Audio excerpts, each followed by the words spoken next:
गोविंदा ने अपने इंटरव्यू में बताया कि किस तरह बॉलीवुड में उनके खिलाफ साजिश की जा रही है। उनकी फिल्मों को सिनेमाघरों में रिलीज नहीं कर पा रहे हैं, उनकी फिल्मों को रोक दिया जा रहा है। फिल्म नहीं चलेगी, जो फिल्म नहीं चलेगी उसे बहुत ज्यादा थिएटर दे दो, जो चलेगी उसे थिएटर ही नहीं दो।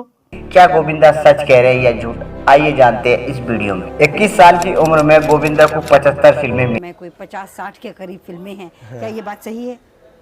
जी हाँ, मेरे पास 70 पिक्चर 70 फिल्में हैं। 80 से 90 के दशक में गोविंदा ने सबसे ज्यादा हिट फिल्में दी।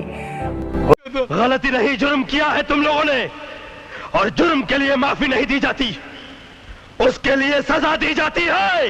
गोविंदा 90 के दशक के एक बड़े स्टार बन गए थे। जहां तीनों खान 90 के दशक में सिर्फ रोमांटिक फिल्में किया करते थे, वहीं गोविंदा रोमांटिक और कॉमेडी फिल्में से लोगों को खूब हंसाते थे।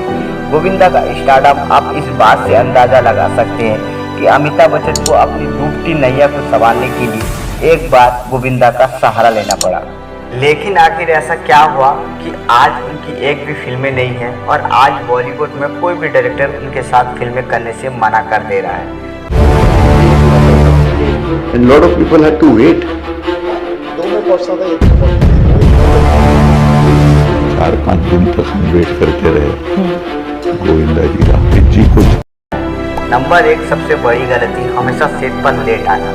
रवीना टंडन अपनी एक इंटरव्यू में बताती हैं कि वो हर रोज सुबह 9 बजे सेट पर आ जाती थी और अपना मेकअप वेकअप करके कॉस्ट्यूम पहनकर सो जाती थी, क्योंकि उन्हें पता है कि गोविंदा कभी भी टाइम पर नहीं आते थे सेट पर। और यही वजह थी कि काफ़ी डायरेक्टर को काफ़ी परेशानियों का सामना करना पड़ता था और ऐसे कई सारे आर्टिस्ट थे जो उन्हें भी काफ़ी परेशानियों का सामना करना पड़ता था।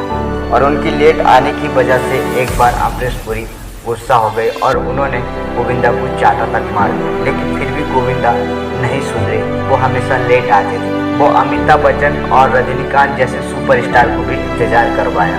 Number 2 big mistake, politics join. साल 2004 में कांग्रेस की टिकट में उन्होंने पॉलिटिक्स तो ज्वाइन कर लिया, लेकिन 1 साल तक गोविंदा ने कोई भी काम नहीं किया। और यही बात थी कि मीडिया में इस बात को खूब उछाला, लेकिन फिर भी गोविंदा नहीं सुधरे और ये साफ मना कर दिया। Number 3 arrogant. गोविंदा इतने घमंडी हो गए थे कि जिसने गोविंदा को सुपरस्टार बनाया, गोविंदा उसके साथ भी अच्छा बर्ताव नहीं करते थे। दरअसल बात है 1 और 11 मूवी की, जहाँ पे संजय दत्त और गोविंदा को दोनों काट दिया गया था और इस मूवी का डायरेक्टर डेविड धवन करते थे।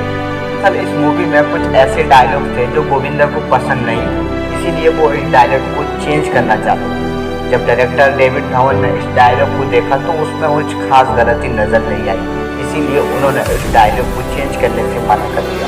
लेकिन गोविंदा इतने नाराज हो गए कि उन्होंने संजय दत्त के साथ बात करने से मना कर दिया और गोविंदा की इसी बर्ताव को देखकर डेविड धवन भी नाराज हुए। डेविड धवन वो डायरेक्टर थे जिन्होंने कई सारी सुपरहिट फिल्में दी, जैसे कि आंखें, राजा बाबू और कूली नंबर 1 जैसी सुपरहिट मूवी दी। गोविंदा डायरेक्टर नहीं बल्कि अपने हिसाब से फिल्मों को शूट करते थे और अपने हिसाब से फिल्में की सीन किया करते थे। और यही वजह थी कि बड़ी बड़ी फिल्में भी उनके हाथ से छूट गई, जैसे कि अवतार, गदर। ये वो फिल्में थी जो बड़ी सुपर डुपर हिट हुई, लेकिन गोविंदा को अपनी सबसे बड़ा प्यार था, इसीलिए उन्होंने इन बड़ी बड़ी फिल्मों को छोड़ दिया। और बड़े बड़े डायरेक्टर के साथ गोविंदा का बर्ताव कुछ खास अच्छा नहीं था और इसीलिए बड़ी बड़ी प्रोडक्शन हाउस गोविंदा को फिल्में नहीं देती थी। और यही वजह है कि आज धीरे धीरे करके गोविंदा को फिल्में मिलना ही बंद हो गई।